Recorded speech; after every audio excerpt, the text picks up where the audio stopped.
Patrick Roland de Guzman. So I am the founder of the startup Saltric. So our headquarters, we are headquartered in Ateneo de Manila University in Katipunan, Loyola Heights. So Saltric kasi it's a merge of salt water and electricity. So Saltric. This project started way back in 2017. So naisip ko lang na bakit gumagamit tayo ng fossil fuels, yung coal, natural gas, and diesel.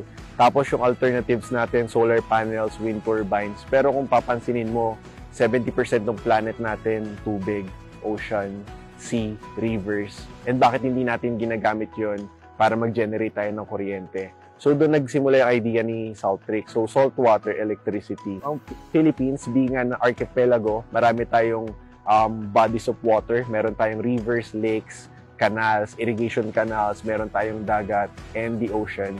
So lagi siyang dumadaloy, umaga o gabi. So magandang technology yung hydroelectric technology. By using our Marisa turbine, we generate electricity 24/7 and it is emission-free. So wala siyang usok.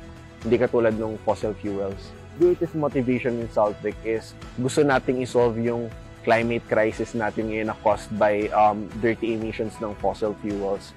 And nakikita natin na yung hydroelectric technologies, isa siyang sustainable answer doon sa problem na yun. Na pwede mo ring pababain yung presyo ng kuryente mo kasi libre lang naman dumadalo yung tubig. Hindi katulad ng fossil fuel na angkatin mo pa, hukayin mo pa sa ilalim ng lupa. And makakapag-empower siya ng maraming tao. Thank you for the Dragon Star Awards. This is Patrick de Guzman, the founder of Saltric.